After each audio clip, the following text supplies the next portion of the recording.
Hello, and welcome to our first international event, which is Global Student Conference. I would like to formally start with this event with His Highness Sheikh Zayed bin Sultan Al Nahyan. He said, "Our country's greatest investment is building generations of educated and knowledgeable youth." So yes, we are here to encourage the youth and provide them a platform where they will be discussing the topic, Future of Education. Before I proceed further, I would like to throw light on the objective of this student conference.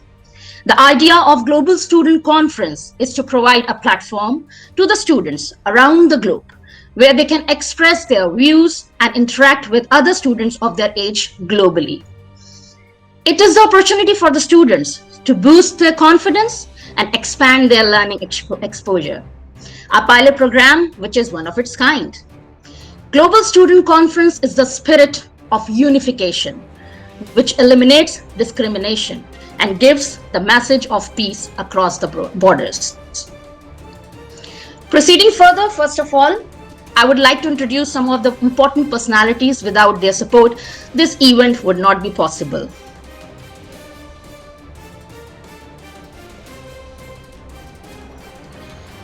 I'm going to introduce some of the important personalities of Salam Private School. So meet our founder, Mrs. Sue Johnson, director, Mr. Tahir Gharib. This is our head of primary, Ms. Wendy Banks, and principal, Mr. Craig Deitch-Nichols.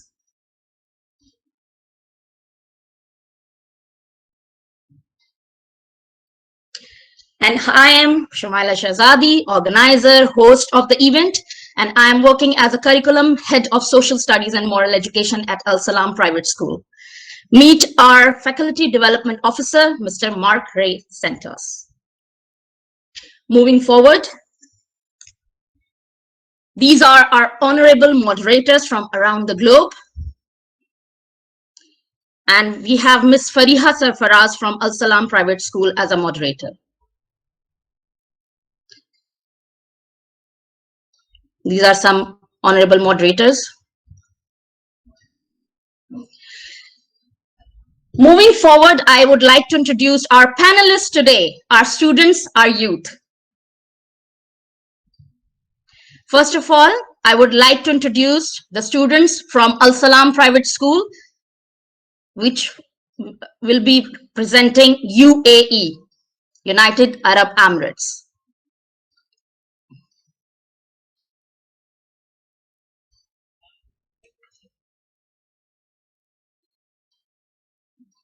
These are our students, our youth of Salam Private School, United Arab Emirates.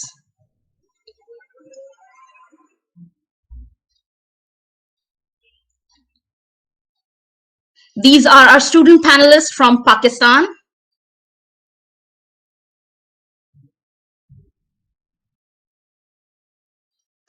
We have our participants from Philippines. From India, these are our student panelists.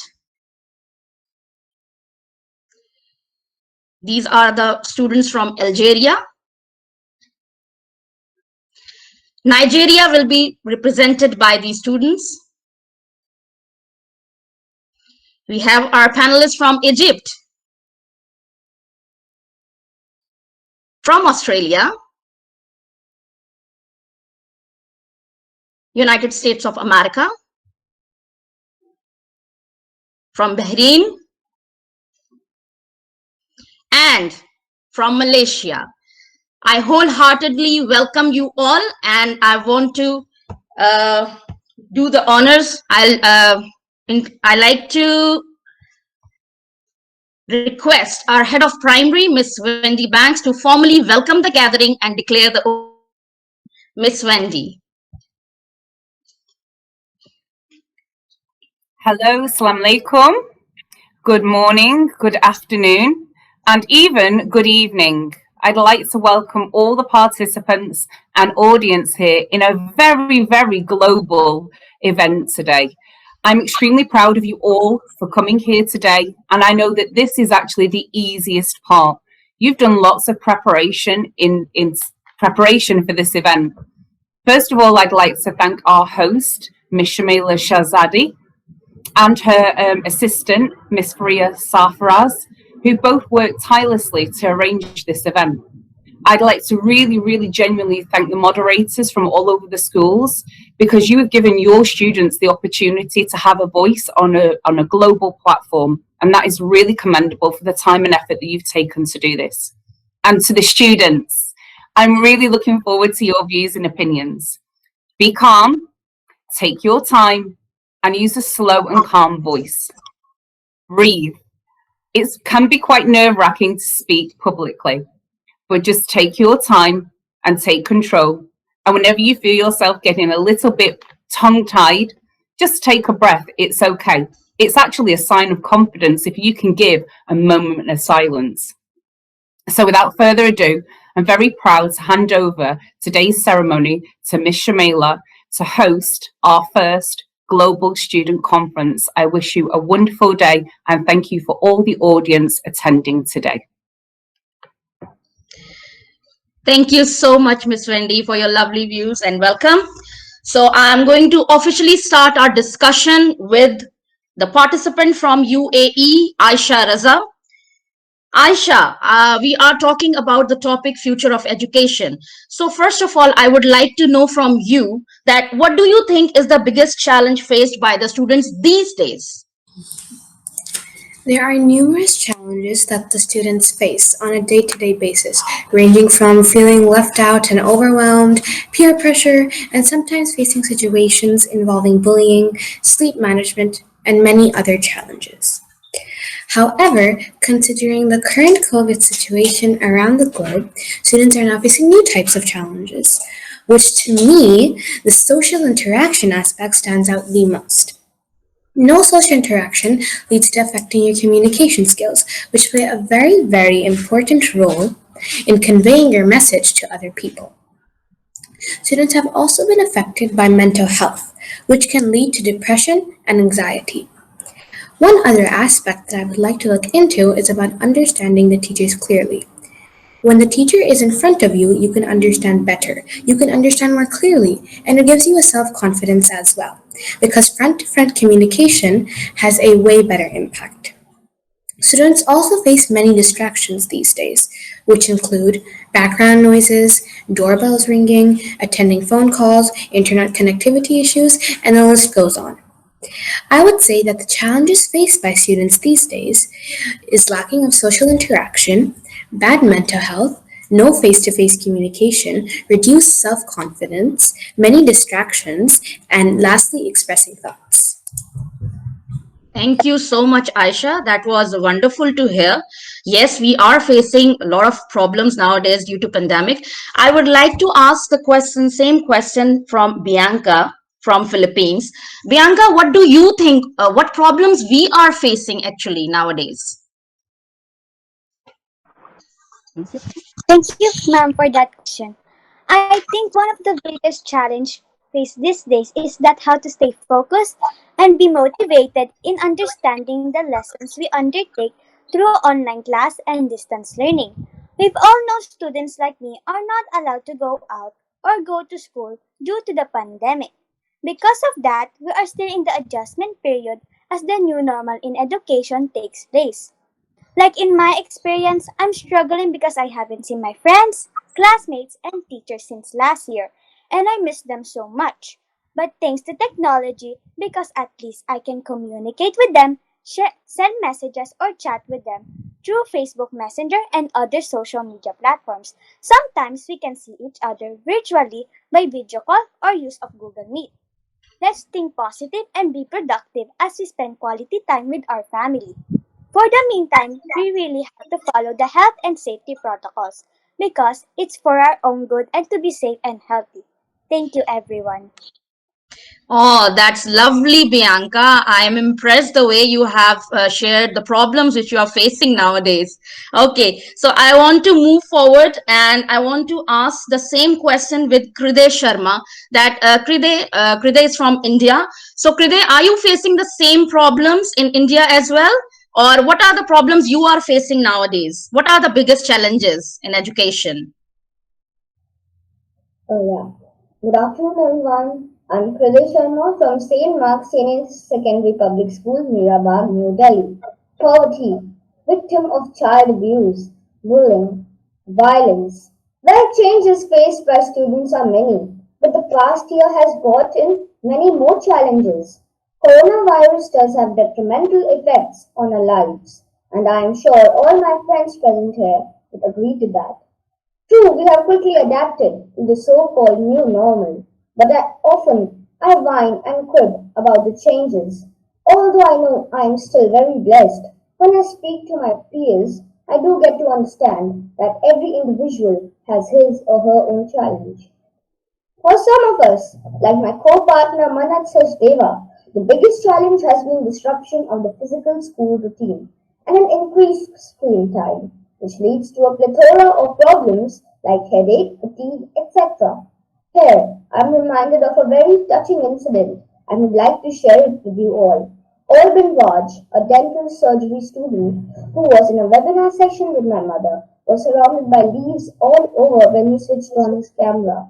On being asked, he said, I am sitting atop this banyan tree on the outskirts of my village, as it is the only place where I can get a stable internet connection around. What would you call this as? How would you compare this with the challenges that my peers mentioned?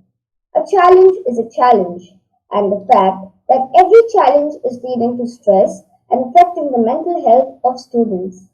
I feel that's the biggest challenge.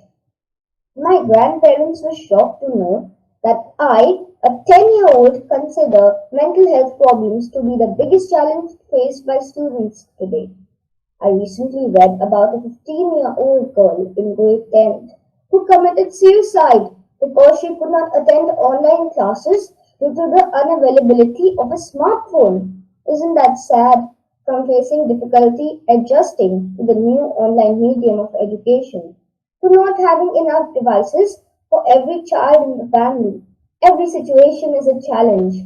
I see many students more impulsive, frustrated, irritable, burdened, and moody.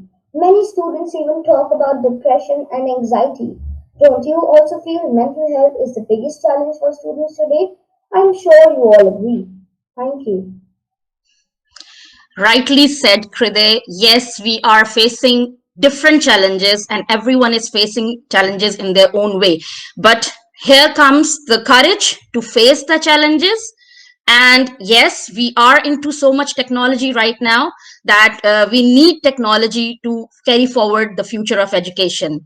So, if we are talking about technology, I would like to ask Aga Muhammad Zain from Bahrain that Zain, what role technology plays in education?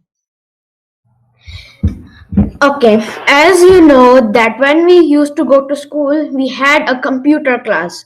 Over there, we used to learn coding and etc. Anything that we can learn on a computer. But now, because of this COVID-19 pandemic, we are locked in our homes. So we take online classes now, and online classes are on laptops, which are technology. I think that technology plays a very vital role in education because we can take online classes, or we can also take Kaisab on the class on the laptop. So anything can be done on technology. Yes, Zain. Right. So Zen says that yes, technology plays a vital role in education. I want to ask the same question from Somava Ghosh from India. Somava, what do you think that what role actually technology plays nowadays? Um, Let me start with an interesting fact about what is the growth rate for online education in India. So the online education market in India was valued at INR 39 billion in 2018 and is expected to reach INR 360.3 billion by 2024. So for the past 1 year, the education system has been virtually running on technologies.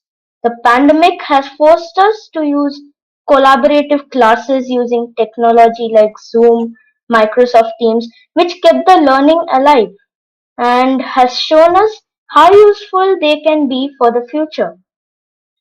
These technologies can be used in future for conducting online classes, conferences, subject expert coaching, etc. Today, classroom is not contained within the four walls of our school but has expanded into the universe at large. Technology has become an intrinsic part of education. First, new technologies like artificial intelligence, machine learning is now driving the world. So, coding can be included in the school curriculum for higher grades, resulting in the honing of critical thinking skills. Second, Google Forms help teachers by not making them spend their time correcting papers, as Google Forms have options for auto correcting and they can use that time for more grooming of the children. In the end, I would like to also share a few information about the current trends of technologies in education now. First, today with technology, I can learn any topic and not merely what is there in my curriculum. Second, learning analytics software or applications help a student decide his career. Third, app-based learnings help us to learn on the move. So these are some points. And now I feel proud when I read that my country is now digital India, which I think is the right step towards future education. This will help the education system in India to adopt more technologies for its enhancement. So that's it from my side. Thank you very much. Great homework, Sumawa. I'm impressed by your homework, what you have done for the technology. Lovely views. Okay, so we have Muhammad Elishmawi from Egypt. So, Elishmawi, can I ask you that what is your opinion about the role of technology? My opinion. Yes, what role technology plays in education? Oh, okay. Do I start with my introduction because I made one? Yeah, sure. Okay, good morning or Go good ahead. evening to everyone around the globe. How are you doing? I hope y'all are wearing your masks in public and keeping distance. Anyway, let's get started. My name is Muhammad Hashmewi, and today I'm going to be talking about how technology plays an important role in education. Technology is playing an increasing role in education. As technology advances, it is used to benefit students of all ages in the learning process. Engaging with technology in the classroom has not only helped them learn better, but they also acquire multitasking skills. This knowledge is important because they would be way behind in the real world without it. There are countless reasons why technology is a key aspect of learning. Technology is everywhere, and in order for students to survive in post-secondary education and the business world, they must know technology. Technology has also become part of many curriculums, even outside of computer and technology classes. Students use computers to create presentations and use the internet to research topics for papers and essays. You know, from our parents' experience years ago, when there was no technology in schools at that time, kids learn at their own pace. But sometimes a traditional classroom makes it difficult to do so. With the integration of technology in education, children have the ability to slow down and go back over lessons and concepts. With technology, there are no limitations. Outside the book, students get many different ways to learn a concept. Teachers can come up with creative ways to teach their students to keep them engaged. Technology has changed the learning environment so that learning is more hands-on. Technology has made itself part of every aspect of our lives today, and the students who understand it are the ones who succeed in the business world. Thank you for listening, and now I'm open for questions. Thank you, Lishmawe. Thank you so much for your opinion. So now, yes, we are into technology, and we can see that we have very quickly moved from traditional learning towards e-learning, right? We are talking about face-to-face learning and the e-learning on the internet which we are doing right now. So I want to ask a question from Aisha Bhatt from Pakistan. Aisha, what do you prefer, traditional learning or e-learning?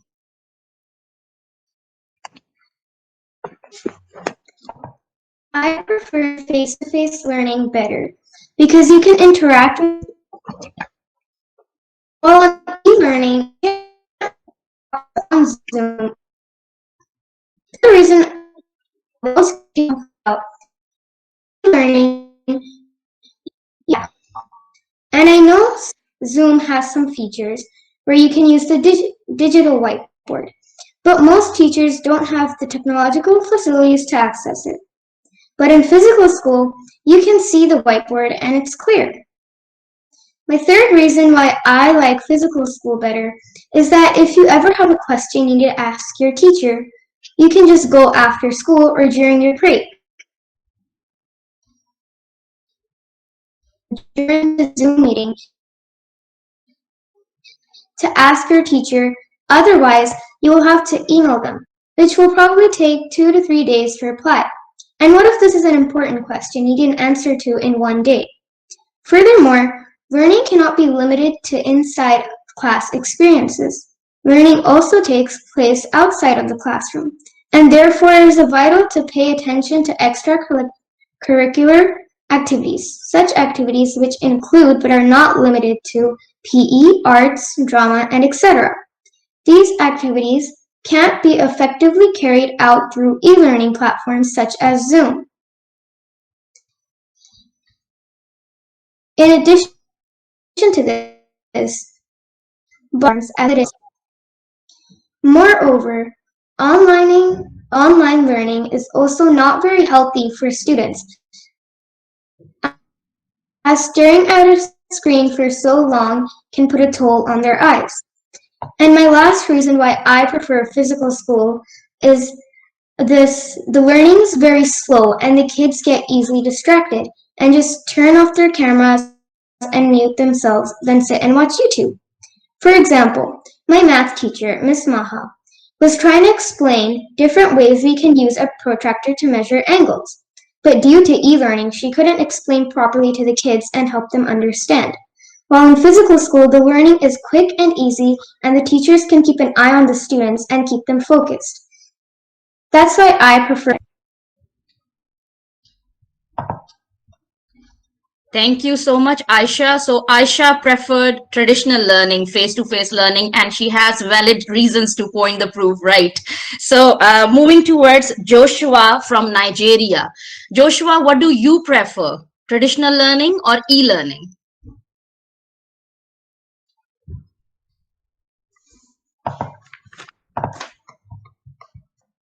Joshua is here.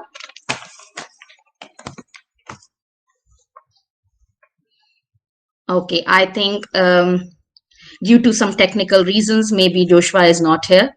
So I would move forward and ask the same question from Joshua is here? No.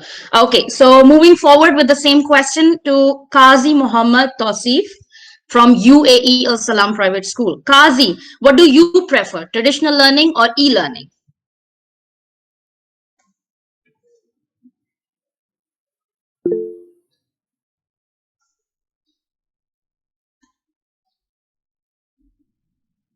Qazi, we can't hear you. Can you hear me now, miss? Yes, yes, Okay. yes, Qazi. So, well, as per the situation during the pandemic, e-learning is the best option available. But normally, leaving aside the pandemic, I would suggest traditional learning because we are in front of the screen for about 7 to 8 hours and it is affecting our eyes. On top of that, we don't have any physical activities to do and we just sit home in front of the screen. It will definitely affect our health, body, and mind.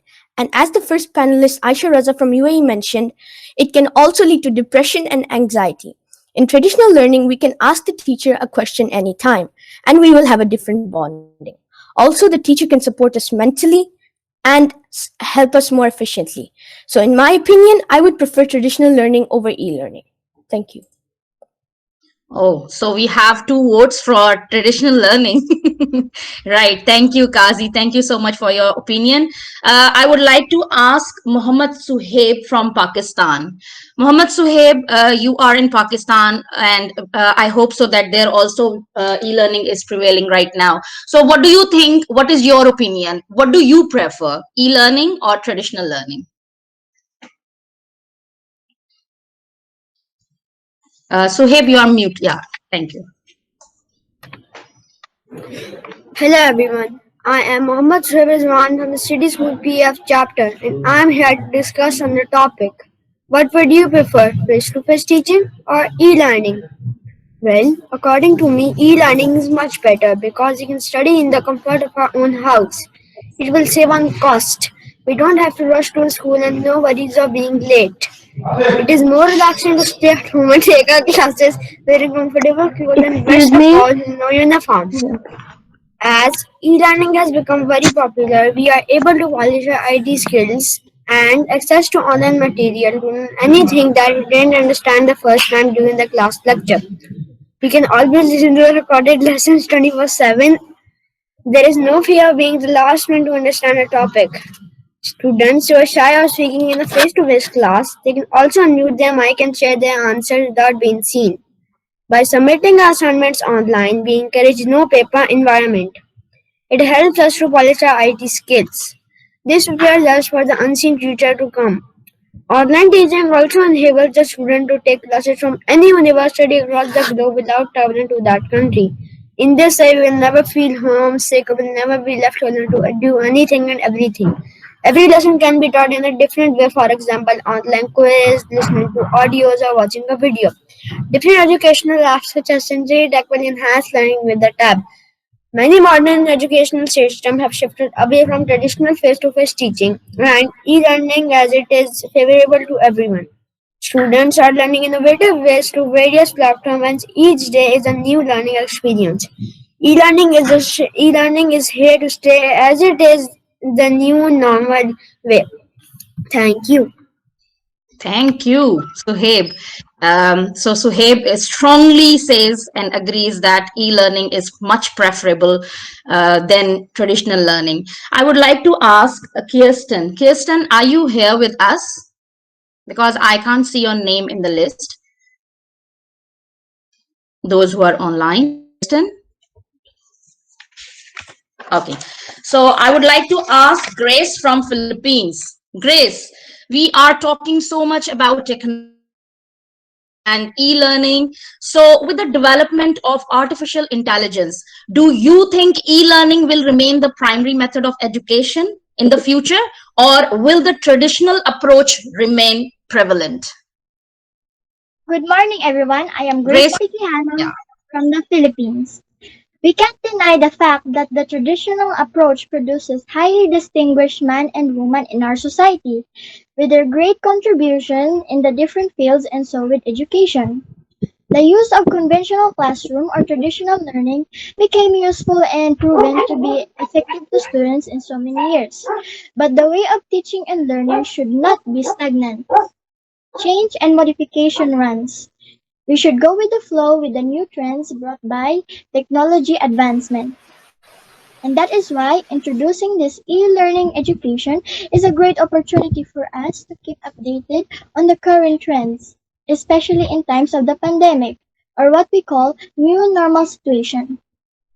For me, e-learning in the future, education will be better than the traditional one because of these following reasons: accessibility to information, flexibility in time, and also offers numerous applications for teaching and learning process.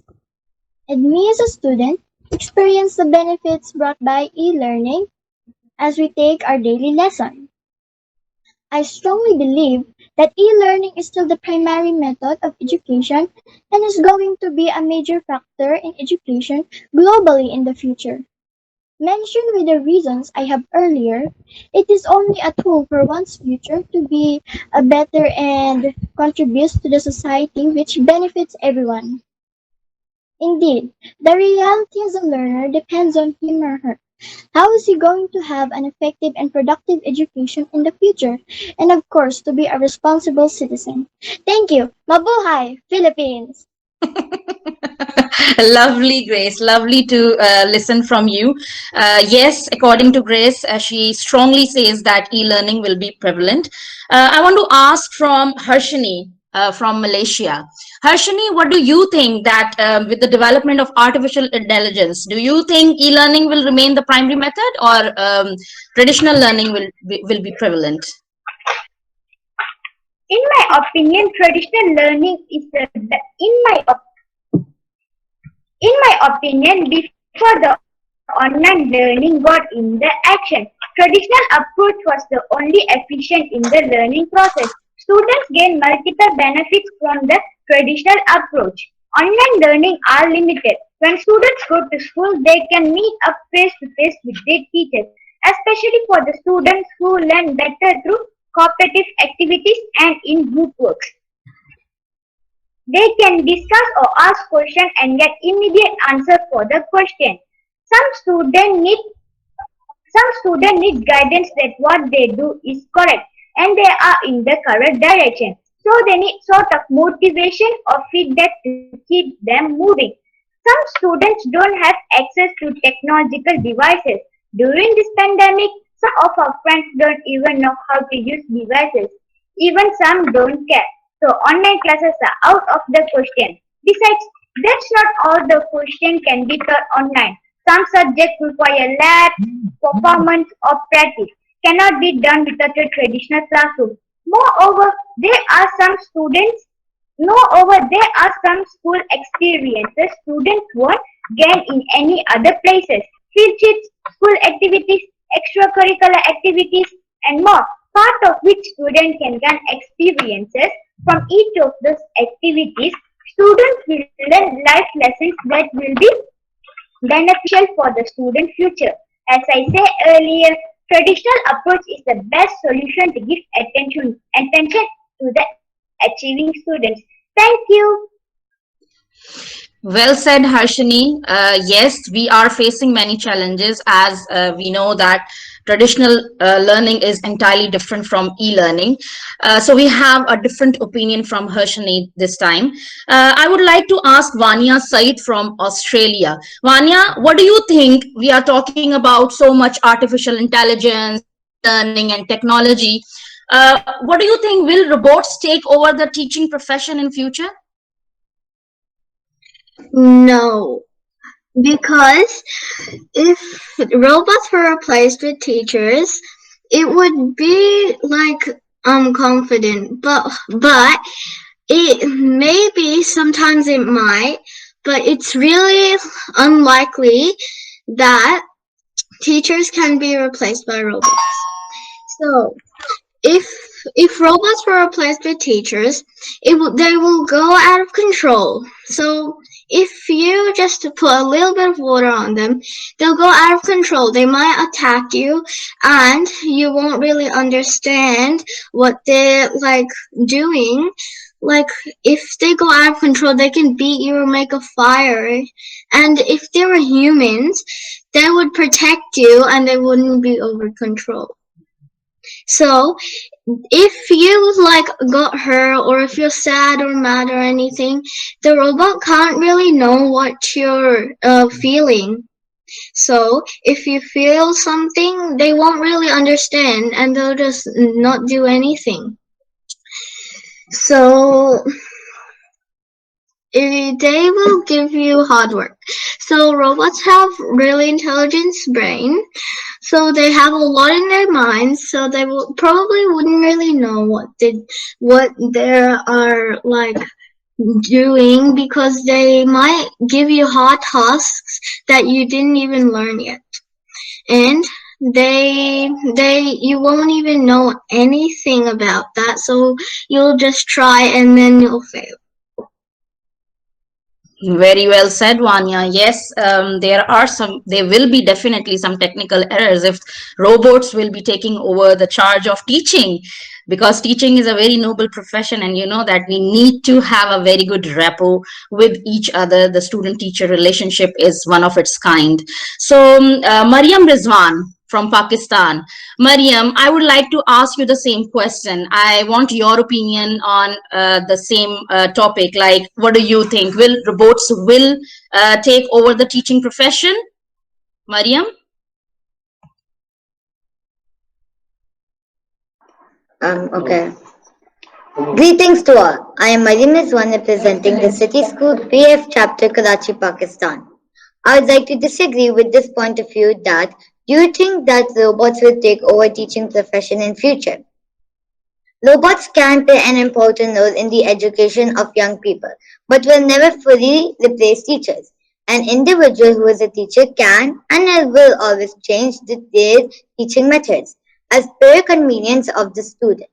But a robot teacher will be programmed in a certain way that it cannot do so. Teachers can experience new things and can always do a better way of teaching, but a robot can't do so. They make learning fun and they can be caring and understanding too. The most important thing is a person who has feelings that incites your curiosity and feeds your mind. And machines cannot do that in the same way that people can. Teachers are not only there to support the needs of students in terms of their skill level and basic knowledge. Teachers create situations for students to work together and collaborate. Bill Gates, the founder of Microsoft, also needs people slash teachers to carry on with his business. Plus, assemble a robot as a machine can't do so. A wise man once said, even the tech wizard himself, Steve Jobs, believed that while technology can solve many societal problems, it is not as simple as handing it over to a computer, at least not when it comes to learning. These lessons allow students to apply what they are learning in their everyday lives. And the fact is, teachers are mentors, they are supporters, they are our inspirations, inside and outside of the classroom. They are there for us. Better yet, they entertain us. Teachers can still think their jobs are safe because students will need teachers to foster higher order thinking skills, which can only be provided by a teacher, which is not a robot. Teachers might not do that. The robots might not do that, at least until the next 100,000 years. Thank you. That was lovely, Mariam. I second you on this. Yes, robots, in my opinion as well, I feel so that they cannot take over the teaching profession. But let's hear from Hamdan Gadit, Muhammad Hamdan Gadit from UAE. Hamdan, what is your opinion about this matter? What do you think? Will robots take over the teaching profession? Hamdan? Well, yes, miss. I think robots won't take over the teaching profession, but I do not deny the fact that new robotic advancements will be made that will help out in education and teaching. But humans will remain teachers because teachers, being humans, have emotions which robots don't. Teachers give their students emotional support and teach them with kindness and empathy. Human teachers build their students' character, which mechanical robots can't. Adding to that, teachers not only teach students academically, but they also teach them moral values. Teachers teach every child to their level of understanding. Furthermore, they teach students how to apply their education in everyday practical life. Classroom discipline cannot be maintained. Moreover, eye contact is a very important part for teaching, learning, understanding, and grasping of knowledge. Eye contact is not possible having a droid teacher. Keeping all of these points in mind, I don't think that robots will take over the teaching profession. Thank you. Thank you so much, Hamdan. And lovely to hear from our youth that yes, teaching job will be safe. Robots will not take over teachers anyways. Okay, so we are talking about the problems, we are talking about the future of education. Let's hear from Ava from Philippines. Ava, if you get the power to change one thing about the education system, what would it be? Have you heard of PISA or Program for International Student Assessment? This assessment, it is an international assessment which tests the reading comprehension, mathematics, and science all over the world. The latest report, which was published in 2018, uh, said that Philippines got lower scores than most surveyed in other countries. This is why, in the Philippines, in public schools, we only borrow books that are mostly outdated and old. And here in the Philippines, the public school libraries are not functional. They're not mostly functional. That is why if I have the power to change one thing in the education system, it would be strengthening the curriculum instruction. I think the key to this is by giving our teachers better training in technology, and it could also benefit the students because it can help us be more independent learners to study in different places, different times in our own free will. If we would be able to do this, we can make better choices, better decisions for our future. Thank you. Thank you so much, Eva. That was really considerate what you're saying. So I want to hear from Belarbi Akram from Algeria. Belarbi, what do you think if you will get a power to change one thing about education system in Algeria? What do you think? What you will change? What is your opinion? If I had the power to change one thing in the educational system is to make students part in picking their academics book topics and allowing them to select the easiest methods of lessons understanding.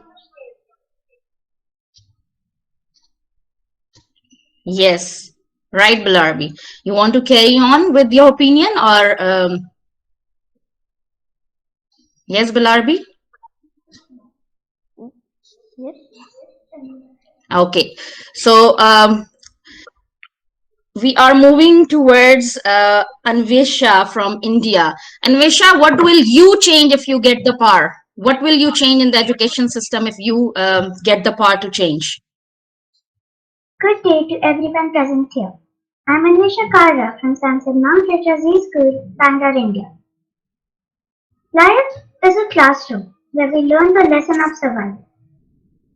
In this present scenario, life has taught us how to sustain during adversity. Corona is not just a virus. It has changed the way of life. The education system has witnessed a major transition from physical to online. With all the hurdles, we created a new way of learning. But at the same time, we realized that we need to change the old and conventional way of education. Education needs a renovation. We must repaint the canvas in a new way with colors from experience. It is time to unlearn the things from the past and to relearn and create a world of learning which is child centric. The one thing that I would suggest is the value based education. Gone are those days where we used to focus on only a few professional courses. Now, it is a new world where every day there is a new opportunity spreading its arm to embrace the students. In this new world, if we can add value-based learning, then I can guarantee you that it will increase the face value on our education. Morals and values are the terms which are obsolete in today's world. So we have to hold the baton of value and pass it on to the next generation.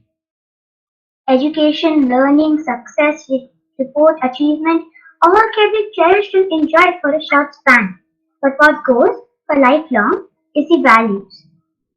It is seen that we have lost the essence and importance of value in this materialistic world. Focus on empathy, compassion, caring, and kindness towards each other first. It should not be just the terms to learn, but it should be the way of life. Value-based learning will help the students to look into their future through the glass of perfection. It will help them to create their world where skills and values blend in a perfect proportion.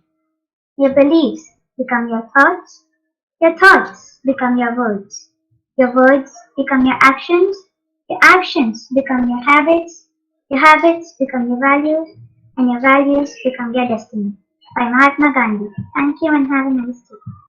Wonderful, Anvisha. Yes, I agree with Anvisha that we have to practice empathy and sympathy and compassion in our daily routine.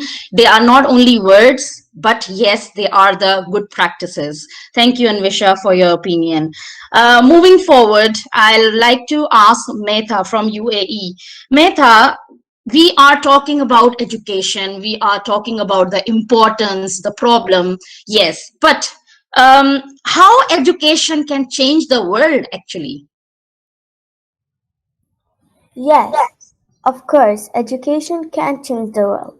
Because of education, we not only have scientists, engineers, and doctors, but all professions in the world are somehow connected to education. It is possible for education to change the world because education these days is accessible.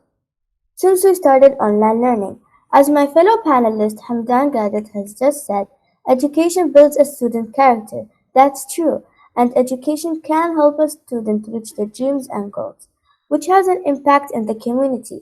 For example, a student got a good education and became a successful person and went out to improve humans' lives in the future. This means that education plays a great role in the community. And yes, I truly believe education can change the world. Thank you. Thank you so much, Mehta. Yes, education can change the world. Let's listen to Hajra from Pakistan. Hajra, how education can change the world? Please, some put a light on this topic. How education can change the world? Um, Hello, my name is Hajar Osman. Um, I truly believe that education really has changed the world. It has brought us to where we are today, in the time where technology has taken over, and that is very important because technology is helping us to actually so, keep our education while this corona pandemic is happening. So, I would like to explain why I think education has changed the world. Let's look at two scenarios. Scenario one: this society has no laws, no schools, no jobs, no money or healthcare, and no leader. This is obviously a society without education. Basically, without education, you're living like a person from the Stone Age, unable to cope with the demands and needs of the 21st century. Now, let's look at scenario two. This society, however, has laws, jobs, social equality, schools, police, and a good leader. This is clearly a society with education. And I quote Nelson Mandela: education is the great engine of personal development. It is through education that that the daughter of a peasant can become a doctor, that the son of a mine worker can become the head of the mine, that the child of farm workers can become the president of a great nation. It is what we make out of what we have, not what we are given, that separates one person from another. Ed- Education plays a huge role in the progression of the human race. At times we can forget how important education really is. I would like to share some points on how education has put an impact on our world as we know it today. Number one, education makes sure the world is a safer and better place. Education majorly affects our understanding of what is right and wrong. An educated person would understand the consequences that come with breaking the law. An uneducated person, on the other hand, would most likely commit crime without understanding that what they are doing is wrong because of poverty or other economical issues. The second point that I would like to share is the economic growth of nations. America, Australia, and Japan are just a few of the countries with very high literacy rates. Whereas this is why plenty of the citizens of those countries have very good paying jobs. Whereas in underdeveloped or developing countries where the literacy rate is not as high, many people are still living underneath the poverty line, which makes me very sad. As when I go on the streets and I see many people who are sitting on the streets very sad and alone, I feel sorry for them, and I make pacts to myself that I would want to actually donate plenty of money to the poor to make Pakistan a better place for the poor, where everyone gets equal opportunities. My last point that I would like to share is the most important is healthcare literacy. Educated people understand the importance of health and would be well versed in how to take care of themselves, whereas an uneducated person would most likely ignore the fact that they are unwell and would most likely not and most would most likely would most likely postpone their trip to the doctor's office until the complications of their disease became worse. So you see, education really has changed the world. I truly believe if one day everyone is educated, the world will become a safer, peaceful, and overall better place to be. As Malcolm X said, education is the passport to the future, for tomorrow belongs to those who prepare for it today. Thank you. Great comparison, Hajra. That was lovely to hear from you. Now, as our panelist Anvisha said, that quality is rather more important than quantity. I would like to ask Shobana from Malaysia.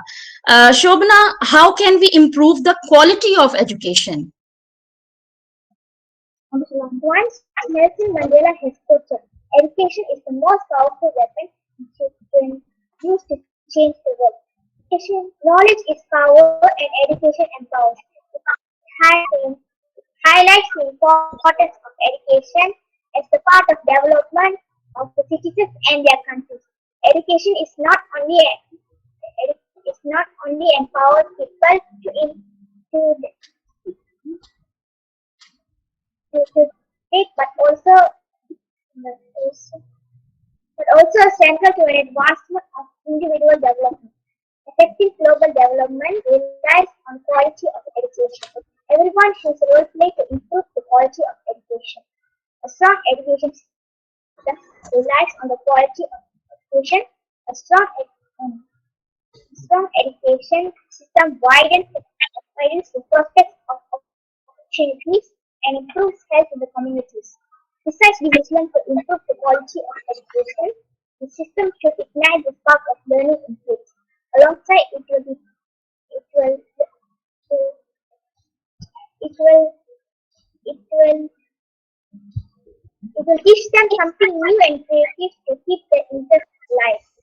Besides that, it will improvise the quality of education by providing more trained teachers.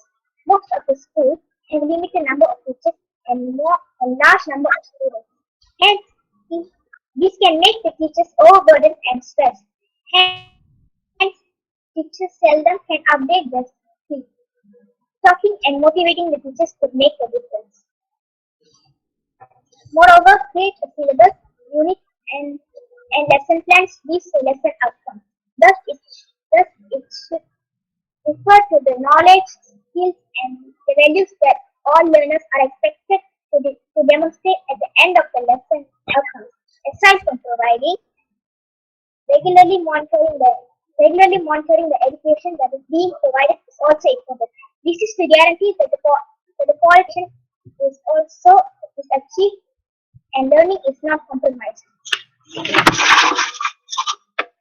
Overcrowded classes could increase stress to teachers and students. Sometimes students don't get the attention they require. Thus, students lose interest. To avoid these kind of problems, the government and with the help of the communities should should should take steps to overcome the problems. Thank you. Very well said, Shobana. I appreciate that. I would like to ask Mannat from India. Mannat, what is your opinion about improving the quality of education? Greetings everyone, Mannat Sachdeva from St. Mark's School, Meerabad, New Delhi. I am part of the group that's working on the SDGs, and I believe that goal number 4, right to education, is the most important. After all, education is one of the most powerful tools by which one can improve social and economic status in life. Am I right? My mother often quotes Mark Twain: I have never let my schooling interfere with my education. Till date, I never bothered to understand it, but the minute I got my topic for this conference, I could put two and two together. That schools teach subjects and they don't give us education. Ironic. So, what does this mean? That the quality of education really needs improvement. The question is how to improve. Well, I, as an 11-year-old, would say that the atmosphere needs to be a relaxed one. The students should enjoy learning, and that can hope only happen when we do, when we participate instead of rote learning. I believe we need to go beyond textbooks to learn, and that happens through project based education. You know, project based learning teaches you important leadership skills: communication, coordination, cooperation, critical thinking, and problem solving. My teachers always tell me that these are key skills for success. As I mentioned earlier, I and my peers worked on the SDGs, and nothing was learned from textbooks. Yet, I feel I got educated in the true sense. That's because we met people who are working in this field. We interacted with them and learned how we can make a difference. And that's what education is all about. Get inspired and be an inspiration yourself. Take this conference. I believe this is what education is: meeting students from other countries, getting to know them, learning about their countries. No matter how much you study all these in the social science book, the experience of learning is much more enriching here. A group of students from my school went to Japan to attend a disaster management summit. When they came back, they said they have come back educated. What they meant was that they had learnt much more than what they had learnt in the textbook. Hence, I firmly believe that quality of education will automatically improve if we cooperate and not compete. We need to be innovative. We also should know that not everything can be found in textbooks. The quality of education will automatically improve if we put everything that we learn into practice. Thank you. Rightly said, Mannat. Yes, I agree with you that education is beyond textbooks. Right. So, moving forward, we have Adina from Philippines, our panelist. Adina, I want your opinion on how we can improve the quality of education. I think to improve the quality of education, we need to devote a certain subject to finance. Because even though math already teaches us about money management and calculating tax for businesses, it's still a quite separate subject from money management. But a subject devoted only to finance can help the next generation be more money wise. It can have topics about stocks, how to avoid debt, and how to grow money. Because I personally think that this is the best way for future world leaders to be able to enrich their knowledge about finance right from childhood, in other words, in school, then be able to save their cities, regions, and even countries from falling into debt in the future. It might even help avoid any more international arguments around financial problems, and the economy will no longer crash down. And another thing I want to see a solution to is confidence among students. I haven't really been able to think of a solution for helping self-esteem among fellow students, but I know that it is a big problem because low self-esteem will not help you show your talent, and of course, it will be wasted. So I would like to see if educators can somehow find a solution to build confidence in their pupils and thus make them more productive. That is all I want to say. Thank you. Thank you so much, Adina. Yes, rightly said that we need to build up the confidence. Moving forward with the question, I would like to ask Bilarbi Rahil Maram from Algeria. We are talking about education. We are talking about the future of education. So, Rahil, can you tell me that, in your opinion, what is the future of education in next 50 years? Where you can see education in next 50 years?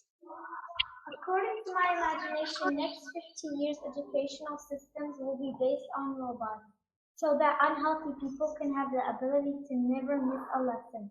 Because robots are going to be the main characters of education. For instance, if the children are trisomics or autistics, they can have their own robot teacher. And by the way, they can build their future. Thank you for listening. Thank you so much, Maram.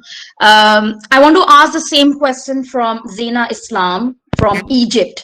Zena, what is the future of education in the next 50 years? What do you think? Marhaban, that means hello in Arabic. And yes, what I think the education will be in the next 50 years. Well, when I imagine the future of education, I see more classrooms where online is delivered and stored online. Also, from what I learned through my online search on that topic, that I-learning or online learning is cheaper in cost, and it could be accessible and available to everyone anywhere in the world. It is also flexible in time and location, and it offers many ways that you could learn online. And I feel like the online way will be easier in the future to learn from after the pandemic and actions that happen. But that doesn't mean the traditional way is any less important. It's still very helpful to discuss what we have been learning online and to socialize with people, because socialization is very important.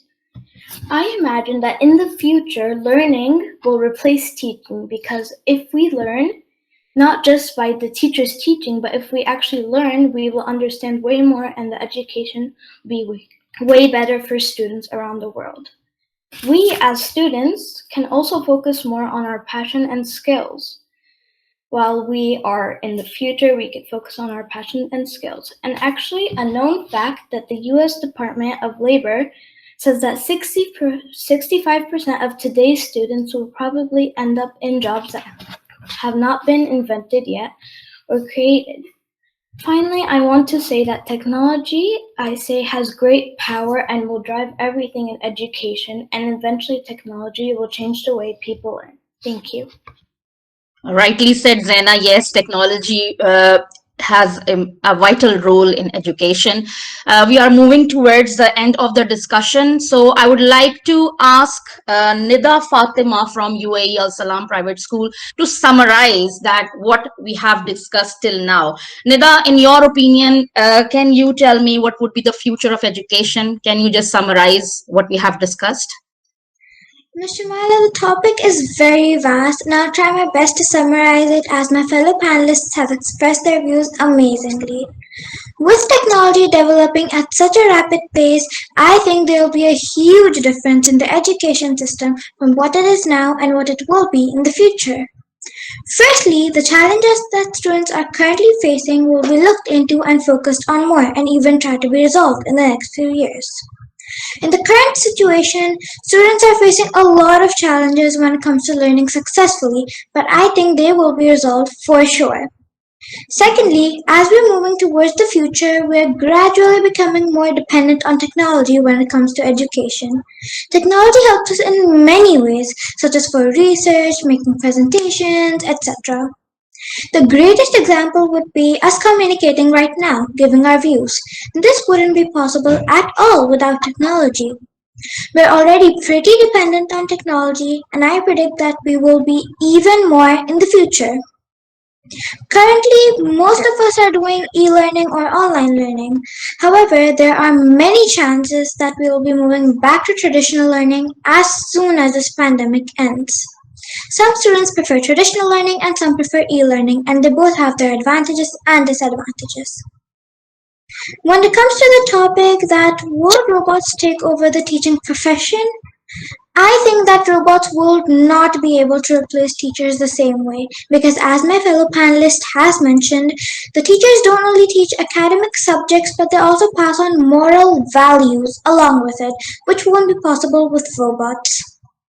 In the future, education will become way more advanced and will definitely change the world in many ways, such as by eliminating gender inequality, reducing poverty, increasing innovation and productivity, and also by promoting positive social change. After all, 2021 is just a start to the future, and things have already started changing when it comes to education. But this is just the beginning. Let's wait and watch. Thank you so much for giving all of us this opportunity to express our views. Thank you so much, Nida, for summarizing in such a beautiful way. As we know that Nida was our last panelist, the program have been sent to everyone.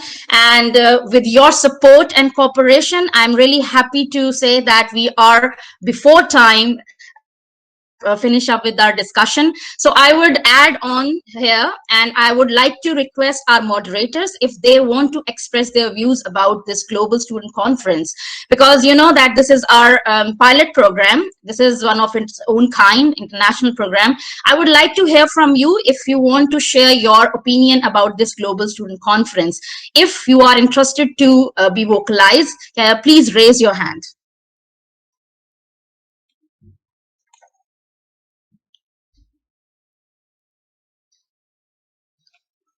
Anyone from the moderators, if you want to come in and express your views, you are more than welcome.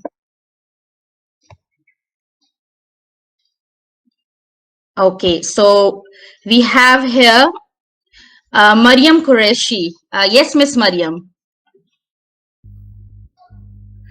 Hello, Shumaila. Thank you so much. I think today was a lovely Saturday in a while to watch the entire globe coming on a platform and talking and saying their heart out.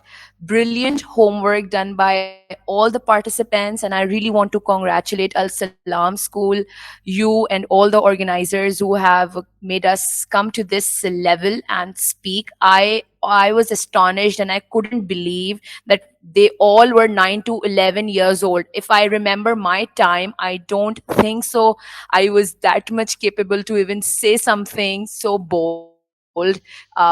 The great platform where I saw everyone speaking. I just want to add one point here that no matter any platform you choose, no matter any way, the purpose is education. So let's just hold on to that purpose, get yourself educated, increase literacy all across globe, and improve in wisdom. That's more important. Education is just not giving us abacada and more stuff that we do, but I think it is important for all of us to raise in wisdom, behavior, and join hands with hearts, not with any other thing. Like just collaborate, learn something, praise everyone. I think that's more important. And I love you all, and I'm so glad to have my kids, me myself included in this conference. Thank you so much. Thank you so much, Mariam. That was a very positive note and it boosts our confidence itself. Thank you so much for your lovely comment. We have Ambu here. Yes, Ambu. Miss Ambu. Good evening, all. It's such a wonderful event, and as you said, the pilot program is a very fruitful conference from my students, and time they are participating for international level in English. So I really personally thanking Ms Shumaila for this wonderful preparation, and thanks a lot. Thank you so much, Miss Ambu. Thank you. Thank you for your views. We have Miss Geeta Rajan here with us. Yes, Miss Geeta. Yeah, it's afternoon here, but good morning, good evening, good afternoon. I mean, it's hello to everyone. And Shumaila and the organizers, the school should be congratulated because it was, as I said in the earlier meeting too, that it's for the first time that students of this age are participating in this kind of a platform. It's wonderful to see them speak, and I heard each one of them look at the confidence, and I agree with Mariam. Mariam is still herself very young for this, so what would I say? I'm pretty old, so for my time, I think I neither had this opportunity. I mean, we didn't have these kinds of platforms to speak, nor did we have the kind of confidence that these children have. So hats off to each one of them. The points that you made, the way you spoke, the way you carried yourself, each participant is a star by himself or herself. And thank you, Shumaila. It's a wonderful pioneer project, and I'm sure you're going to carry on for many, many more years with much, much more to add. So thank you once again, and nice to meet all the moderators here, although virtually, but it's wonderful. Thank you. Thank you, Shumaila. Thank you so much for your lovely words, Ms. Geeta. And yes, we are looking forward for more opportunities like this. And as I said, this was a pilot program, and we are looking forward for more plans coming ahead. I'll be in contact with you people, inshallah. So moving towards the end of the session, I want to congratulate each and everyone here as a moderator, or the participants are panelists, the youth panelists, basically. You have done a wonderful job, and I would like to request our principal, Mr. Craig Deitch-Nichols, to formally thank you all. Yes, hi, good evening, good morning, good afternoon. I hope you can all hear me, wherever you are around the world. It's been mind-blowing, the comments that you have made. Such young students, you've shown maturity.